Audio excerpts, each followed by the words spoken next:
Hello everybody, welcome back to another video on the beginner scripting tutorial series. And last time we did the simple doors, and I was thinking that today we could do the advanced doors just so we could get a gist around. So tween service doors, like doors that will only open if you have like a certain tool in your hand, or like a door that will only open if you have pressed 3 buttons in any order.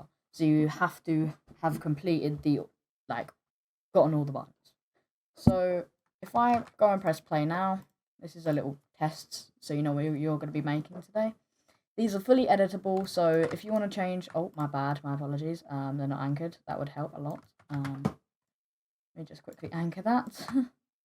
Alright, if I go back in the game now, yeah, again, you're going to be able to edit these whatever you want, but basically for the first one, we're using a proximity prompt, so basically, we're going to be using proximity prompt to play a tween. So if I press open like this, the door opens, and obviously, you won't be able to see this part, so I'm guessing you'll have like a building, and then obviously, after 6 seconds, the door will shut down, if you wait, and as you can see, it shuts down like that.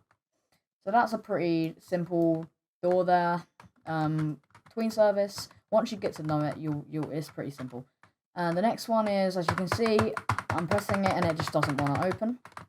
But if I grab a key card in my hand, it won't work if I have it in my backpack. I have to have it in my hand and equipped it. And if I press it, it will open the door and I'll be able to walk through it. After the amount of seconds, it will close again, and then I can do it the same side, whatever. And that's pretty simple again. We just have to check to the player who actually pressed the proximity prompt and check their character to see if they have a key card inside of their model. And then for the last one, we have a door that will only open if you've pressed all the buttons. And again, you can do this in any order you want. So 1, 2, 3, and as you can see, the door opens and like that. So they're the 3 doors we're going to be covering today, and I guess we can just start with the tween door. So what you're going to start doing is just add a part in the workspace and just start to make your door look nice. Again, with this proximity prompt, what you can do is actually make a button for it, but I'm going to put it on the door just to make it easier. And I'm going to call this tween door. And then inside here, we're going to go script, and we're going to start with variables. So remember, if you did watch our last tutorial, we use variables to make it easier for us to refer back to something in the script. So we're going to put local door, which is our door. You can name this to anything you want. Remember, you can name this banana, apple, anything you want, but I would suggest going with door. I don't think banana would be the correct thing for a door, but you know. Alright, and now, because the script's parent is the door, we can just put script.parent, because that's the script's parent. So that's pretty simple. Basically, now, all we need to do is actually start with the tween service. So, basically, tween service is a service, as you already guessed, that makes a part move smoothly. You can do it with GUIs, models. Obviously, we're going to be doing it just with a part. Models, you would think you'd just put the model in, but it is a bit more complicated. You have to add welds and stuff to it. So we're just going to use the just a part today. And if I do want to cover the model tweening, I will. Which myself did take quite a long time to figure out, because in my old horror game map, I used the planes and they were models, and it took me about an hour straight to figure out why the model kept on going sideways. But we're not going to be using them today, so let's just carry on. So, we're going to make a variable, and we can call this variable anything we want, but I do want to refer it to the tween service, so we can put, like, tween serve for short, or tween serve another short, or literally just the whole thing, it doesn't matter. I'm going to go with this, is what I usually do. And then we'll put game, because we're referring to the game, and we're going to put a colon, and we put get service, and this basically here returns the service with the requested class, which is basically whatever you put in here. So if I put I'll have American keyboard on, Please don't do this to me. Okay, if I put now in the brackets and speech marks, it will come up with loads of different things. So between service, teams, test service, text service, timer service, etc. But we're going to be wanting to use tween service. So this just gives us more. This is literally just going to help us with actually being able to play the thing, which you'll see soon after this. Our next line we'll put local info, and basically all this is tween info, and tween info basically gathers all the info you need for the part to like move. So if you wanted the part to move like smoothly, or it wanted to bounce up and down, you'd change this stuff in here. So as you can see up here, it already gives you all the properties you want to put. So time as in how many seconds you want it to do, and we'll do 6 seconds. You can change this to whatever you want, it doesn't matter. And then you put enum, which gives you a list of different things. So enum dot, and as you can see, there's loads of lists of stuff. But as you can see, it says easing style, and that's what we're going to want to use. So we're going to go on to easing style, and basically this is this easing style means like if you want it to like go straight or bouncy, or do you want it to like slowly move back and then go really fast forward. And as you can see, if I press dot, this is all the types of ways. So you've got elastic, which moves as if attached to a rubber band. So it would be like, it would shoot to one side and then maybe like bounce to the other side. I'm not really sure. I haven't tested all of them. But we're going to want to use linear today, which is just going straight forward. Nothing special, just straightforward. Then we're going to do a comma and then enum again, which is our easing direction.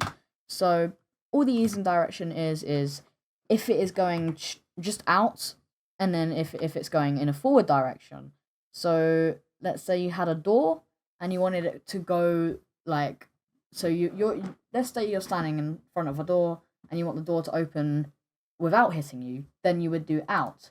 If you do in, then I'm guessing that it would go the opposite direction. So that's pretty much that. In out, I'm not really sure what it is, but we're just going to want to use out today. That's what we're using. And then as you can see after here, it says repeat count. And now you would necessarily think you want 1 because you want it to happen once. But in coding, 0 usually means once and -1 usually means forever. So we're just going to put 0. So when we click it, it will happen. It will open once and then go back down once. And then you can click it again and it will do it once. Instead of going, oh yeah, I'm going to click it, and then it will just keep on going multiple times without us knowing. So obviously this is basically if it's going to go back. So if your door is going to go all the way up and then come back down, that's it. You can set it to false so it will stay up, or true, but obviously we want the door to come back down so you can click it again. So we're going to set that to true. And all that's going to do now is just, yeah, like I've just said. So that's our tween info done, but there are a few more variables we want to add. So local, and this one is our position. This is going to tell the script where we want it to stop. Do we want it to go up by 100 studs, or do we want it to go down by like -100 studs? You know what I mean? So we're going to put, remember, you can do whatever you want, but I'm going to put height because that just makes the most sense to me. Whatever makes most sense to you, you can put. Just remember that. And then what you can do is you can put door, because that's your door, dot position. So this is just the position of the door, and basically this just tells it, oh yeah, you're going to change this. So plus vector, and all this is going to give us is in parentheses, we are going to be able to put X and Y and Z, which basically is the different axes. So going up, which is Y, I think, to the side, which is X, and going forward, which is Z. But if you were to have a GUI and you wanted to use tween service on GUI, you would use udem2, which basically the 2 gives it away by saying just X and Y.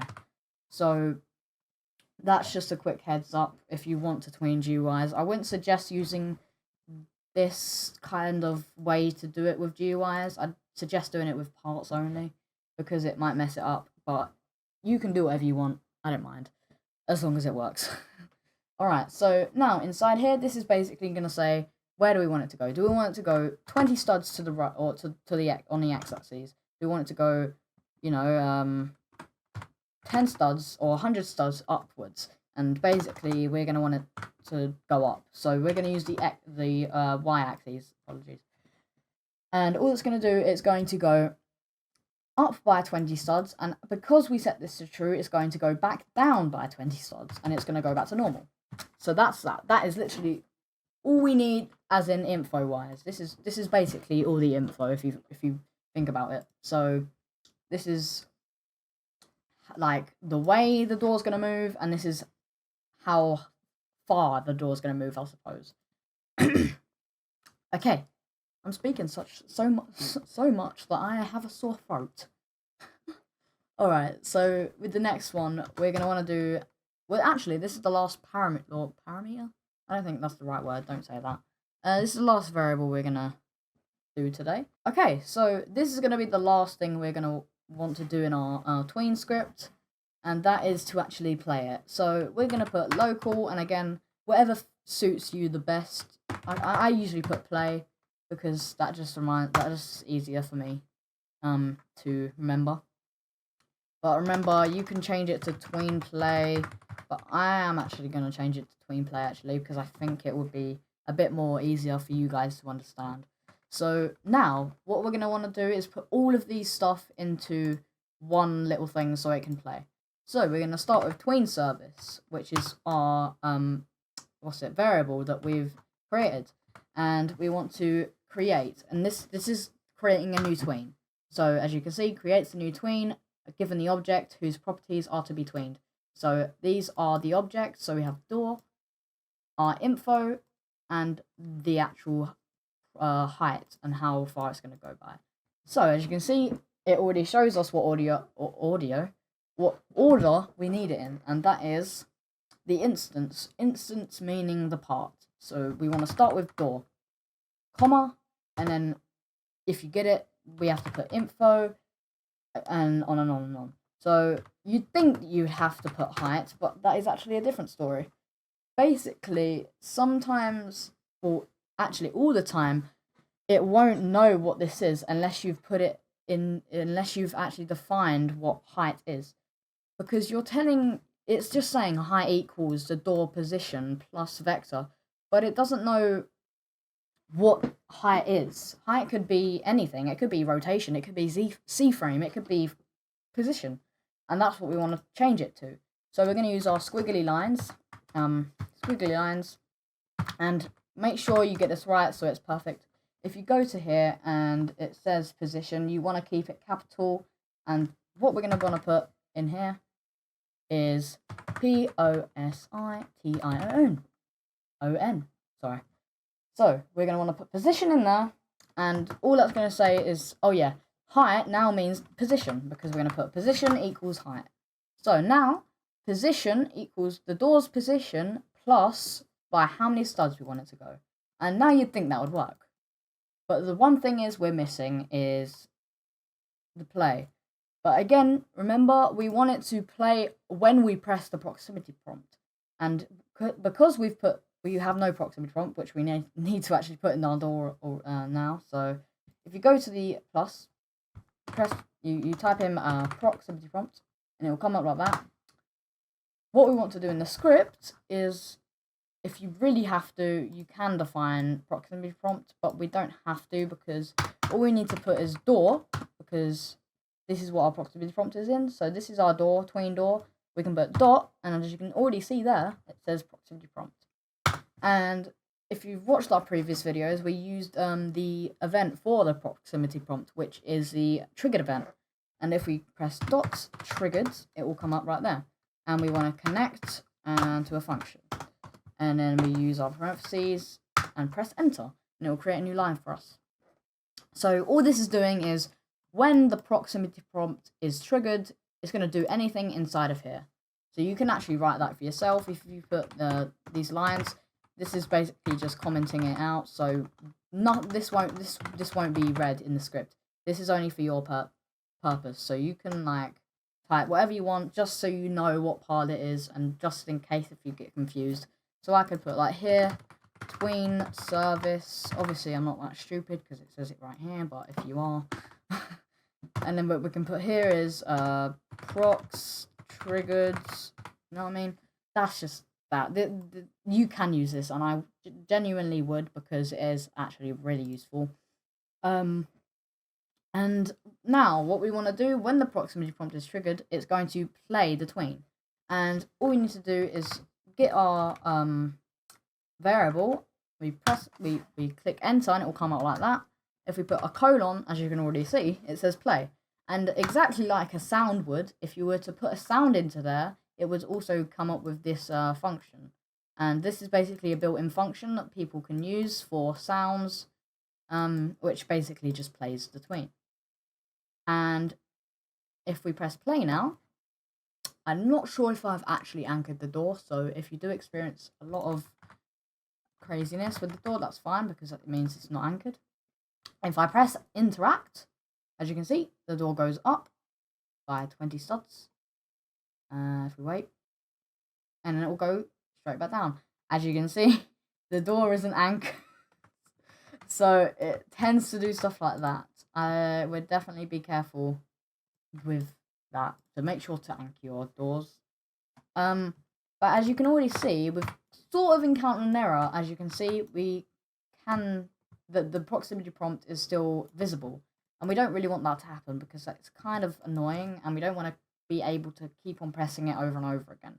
So all we need to do is we can go down a line and go proximity prompt, which we've already put. And now we need to put another dot, and as you can see here, these are all the events, or these are our events actually. This is basically a boolean, which it shows here, and enabled basically means, if you have common sense, this is pretty simple to know. Enabled basically means if it's enabled or not, and we want it to be false. As you can see, Roblox is already giving us an answer, and we want it to be false. But now you'd think that would work, which it would make it false, but then it wouldn't come back up. It wouldn't unenable, so we wouldn't be enabled again. So we want to add a wait time, and we can change it by 3, whatever. Basically, this is in seconds, so you can put anything you want there. Door dot proximity prompt dot enabled equals to true. And now if I press play and we wait, interact, as you can see, the proximity prompt is no longer there until after the 3 seconds. As you can see, it's already there. But what you can do, you don't have to necessarily do that, because with this there is a certain event, and it is called complete. And what you can do is tween play dot completed, and as you can see, you would use a connect function. But obviously for this, just to make it more simple, you can change this to the number, so it will wait when it's finished. So after the 6 seconds, it will enable again. Apologies for how long this video is. I didn't realize. But I do, again, like I said in the older videos, that I want you to learn quite a lot, instead of just, oh yeah, how to do this, quickly do that, do this, and then you're just sitting there on the video wondering what these things are. I'm trying to try to teach you while we do it. But that's our door, and as you can see, we have quite a lot of door to do, so I'm going to try to speed up, but not too fast. So again, with the previous door, you're going to want to insert a part into your workspace and quickly just make a door like that. And also, we're going to want to make a key card, and all you have to do, you have to go to the workspace and press the little plus sign here, type in tool, and it will come up. And obviously, you may think that's it, but obviously you need to put an actual part into here to make the tool. So right now that's nothing. There's no object. So with a tool as well, which is another thing, you need to have a part called handle, and basically all this is an automated thing that Roblox detects. So if the player walks up onto if it touches the handle, the tool will go to the player's hand. So if I go to name and call this handle, and then you can make this invisible because we don't want to see the handle, we just want to see the key card. And if we select these two, we find the tool, here it is, we put it in, and as you can see already, it's put a touch interest into our thing. So it's automated by Roblox, so you don't have to mess around with stuff like that. Unfortunately, that is not just the case, because we actually need to weld the things together so the part doesn't fall over or fall out of the tool. All this is a weld constraint, and we have to press the plus. We can press the plus and then type in weld, and as you can see, it comes up. If we click it, all this is going to do is weld these two together. And if we go into the properties of the weld constraint, it will give us two parts that we want to weld together.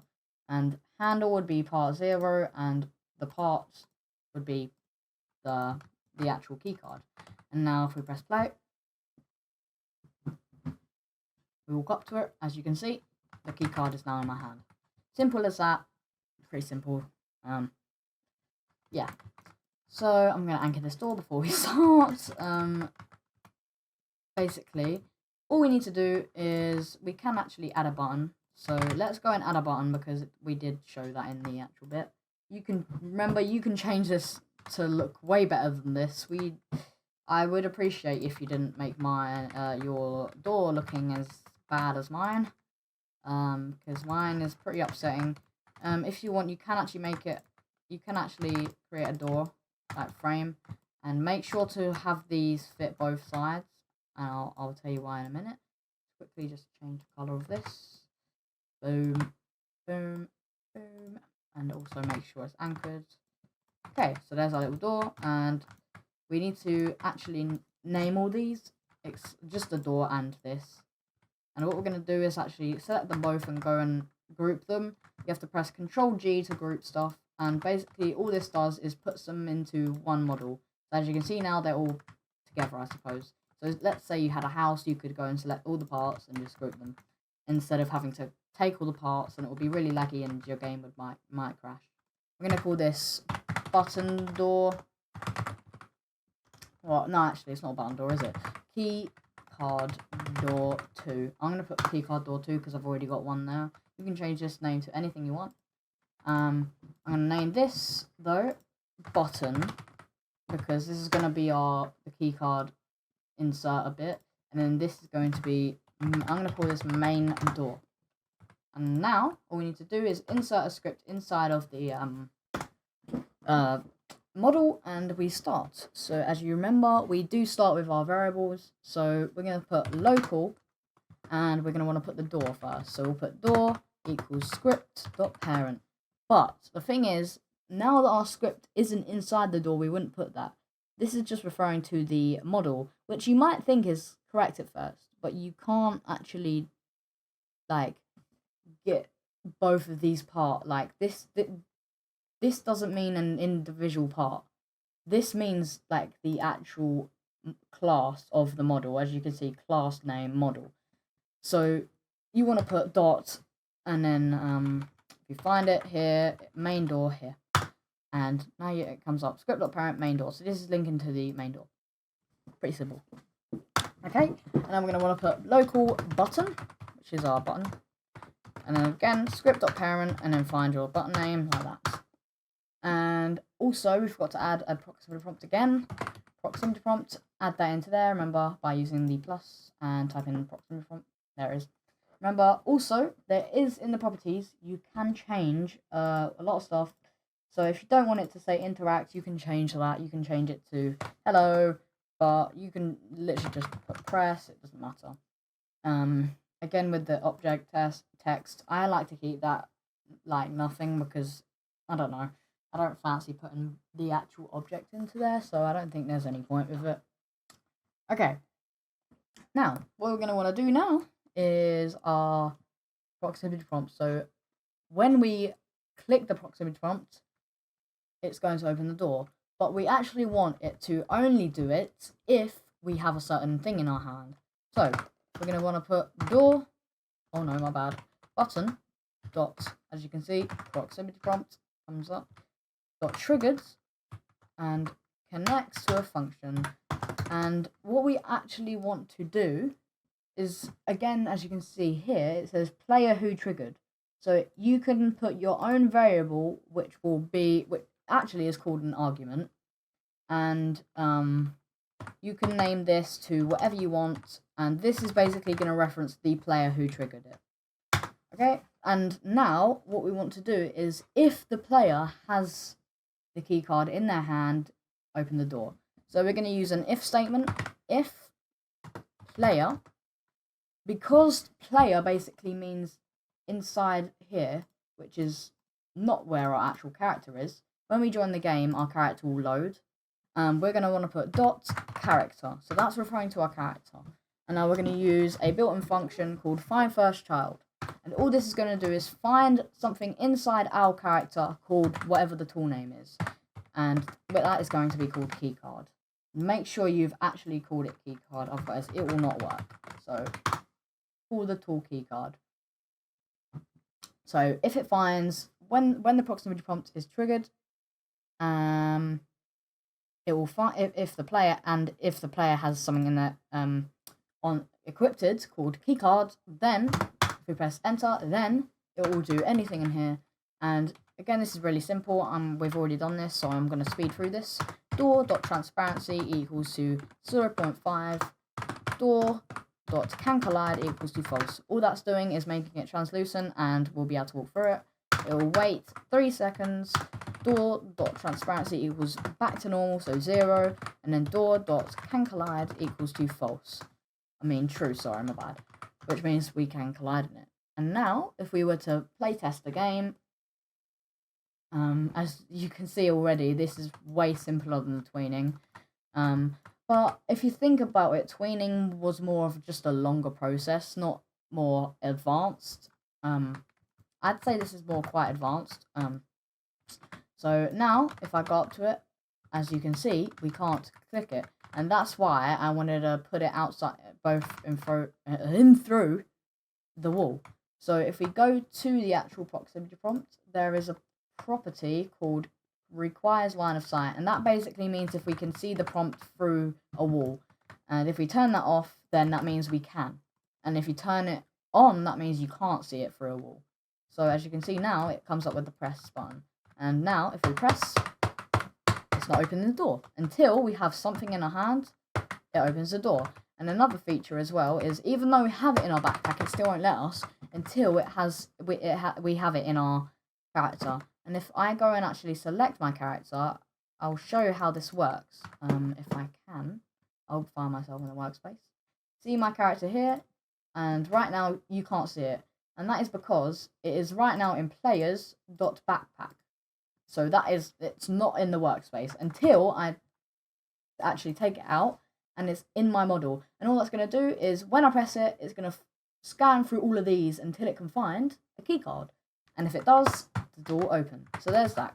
That's pretty simple if you can kind of acknowledge what's going on. And for the final door is a new type of loop we're going to be using, is called a for loop, which I'll show you. And when you press 3 buttons, it will open the door. So let's quickly speedrun this. As fast as I can. Apologies, guys. The doors may not have the same, they may not look the same, like the scale wise, but I don't care.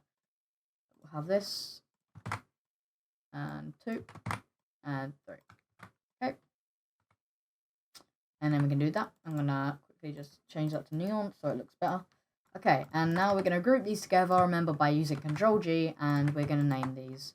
I'm going to call this main door again. Remember, because you're referring it inside of the model, that it won't interfere with it. Because you've put script.parent instead of game.workspace main door, then it won't interfere because it's the script's parent and it's only, it's only got to do with that script's parent, not anything else outside of the model. So now we need to name all of these to button, and inside the model we also want to add a folder if it comes up with folder, and we want to drag all of these buttons inside, and I will show you later why we want to, and we'll call these buttons. So now we've got all our buttons in there, and the door. And now we're going to add our script. And you may think we want to add a proximity prompt into each button, but I'll show you why we don't. So again, variables, local door equals script.parent.main door, local buttons, and if you're thinking, oh yeah, so we need to do button 1, local button 2, this is where our for loop comes in. And actually, before we do that, this is where this is going to connect to our for loop, but right now, this is what we're going to do. So, we're going to link to our folder instead, and what we're going to do, you may think we just need to put script.parent.buttons, and this is basically just saying, oh yeah, look at this, just look at the folder. Don't look at any of these though. So if we wanted to look at all of the buttons inside, we're going to add a thing called get children, and this creates a table or an array of all the buttons inside. So if I was to press print buttons, I think it would work if I press run or whatever, run like that, it will come up button, button, button, and that's basically all our buttons inside of the folder. And you may be wondering what these are. Well, if you don't know what they are, these are basically called the index, and this basically tells us how it's like first, second, third place, I suppose. This shows us what place it is inside the table.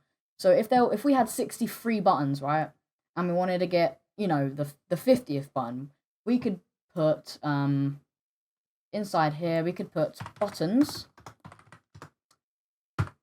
square brackets, and then 50, and that is now going to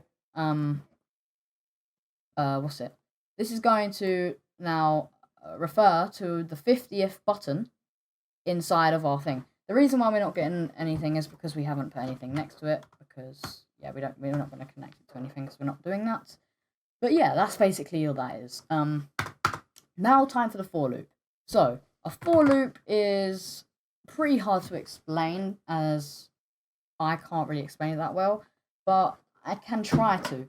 So if you think about it, if I just press enter, for something it will do. So you can do for the amount of whatever, do this. So, or for every. So this is a type of for loop where, so right now this will look really confusing.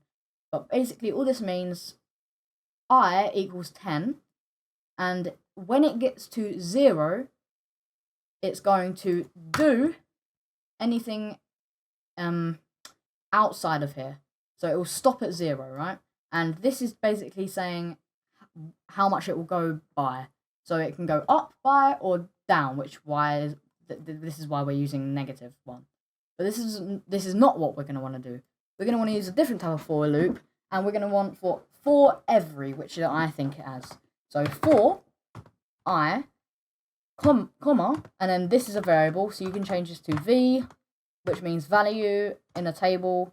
So this is basically meaning every button. So this is a value, and obviously index means 1, 2, 3, 4. We can change this to button. I like to name it that. In pairs, and this is just getting the actual table. So we just need to put buttons, and that's our table. So for every button inside the buttons table, do. So we want to have a proximity prompt inside of it. So we're going to start with a variable called prox, and you may think how are we going to get the proximity prompt if it's not there? There's this thing that Roblox uses called instance.new, and this is going to create a new thing. So we could do with this part, we could do this with like a click detector, but again we want a proximity prompt. So this is just going to create a new one. But right now it won't do anything because, well, it won't be there because we haven't parented it to anything. We haven't put it inside of anything. So it would basically mean as in saying, oh yeah, I've got this proximity prompt. If I put it in the workspace, it's not going to do anything. But if I put it inside the button, it will work because it's there on the button.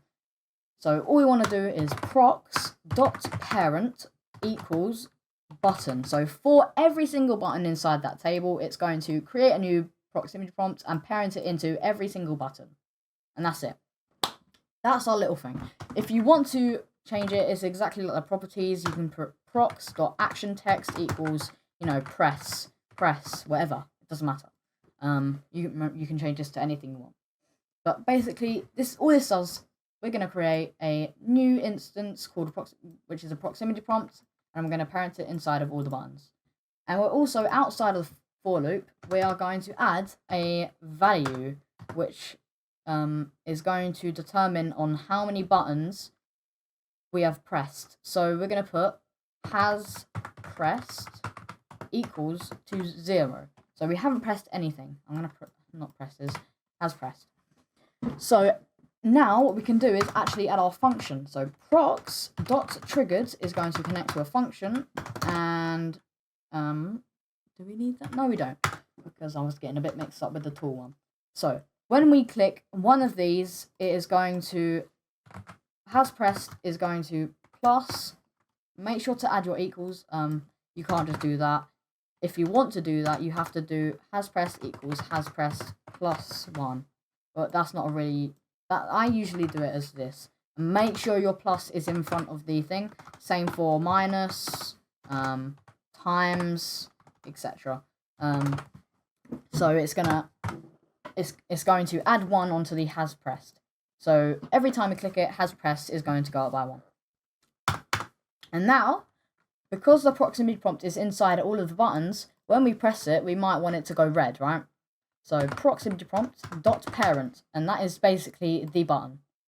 And we're going to put proximity prompt. The reason we wouldn't put button, because this would mean any button. You know, it would just pick a random button in there. But we want it to be that exact button that we've just pressed. So it'd be the prox's parent. And now we want to put brick color. You can actually change this to anything. You can change this to color or brick color. Brick color is pretty easier to understand, because if you know what it is, all it is brick color here. This is the range of colors that you can pick inside of brick color. And you want to put brick color. My bad, I didn't mean to put that. Brick color dot new, and that's going to create a new color for the thing. And you have to put speech marks, which will create a new string, and then it already comes up with loads of different things, and at the top it already says really red, and we're going to go for that. So when we click the button, it's going to make it red. And now what we want to add is another if statement, and that means if we've pressed it 3 times. So that basically means if all the buttons has been pressed, which means sorry guys, if you've pressed the buttons, all of the buttons, which means the amount of buttons. So let's say you had 4 buttons, you'd put this to if has pressed equals to 4. I really hope you get what I mean. I'm not very good at this because I am stuttering quite a lot. Apologies. Apologies a lot. But if you get it, if we have pressed it 3 times, which is the amount of things, if you want to actually, you can add a hashtag and put buttons, which is basically, this just gives a number value. This is just saying if we have pressed the amount of buttons, so 3, so this would equal to 3. And if we've pressed it 3 times, because there's 3 buttons in there, then, so this is exactly equal to 3. And then if I was to duplicate another one, it would equal to 4. So that's kind of more efficient, because then you don't have to go in your script and change it. You can just quickly duplicate more buttons around. Pretty simple. And then if we have pressed it, if we have pressed the button, if we have pressed all the buttons, sorry, my bad, it's going to open the door, which we've done already. So door.transparency equals to 1, and then door.canCollide equals to false. And I've just remembered we have forgotten one thing. When we press the button, we don't want the proximity prompt to show, and we've already done that before, which means prox.enabled equals to false. And because we've pressed all the buttons, we don't really want it to reset, so we just want the door to open, and now it will be open forever. So, if this is quite confusing, I'm going to go over one more time. So we're creating variables, and this is basically a table of all of the buttons inside of here. And this is how many buttons we've pressed. Have we pressed it? Like, this is just showing if we've pressed it the amount of times. And now, for every button, which is these, inside of the button folder, which we've already put here, buttons, inside of the button folder, it will create a new proximity prompt and put it inside every button. And when that proximity prompt is triggered, it is going to plus the value of this by 1. So that will equal to 1 now. And if we press it again, that will equal to 2, and then 3. And when we press it as well, it will change the color to red, and it will turn the proximity prompt off, so we can't click it over and over again. And then if we have pressed it, the amount of buttons inside of this folder, so 1, 2, 3. So if we have pressed it 3 times, then the door will be invisible and we will be able to walk through it. So that's all that is. If you get it, it's pretty simple. Nothing much if you really know what it means.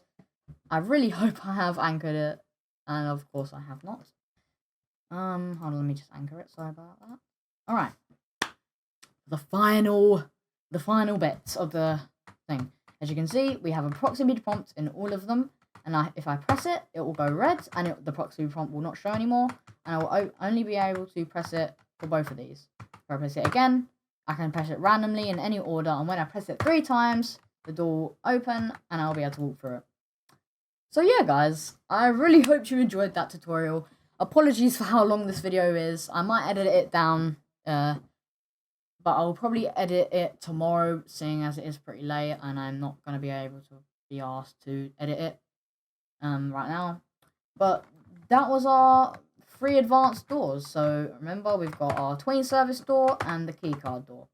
So yeah, guys, I really hope you enjoyed, and I will see you in the next video. Bye!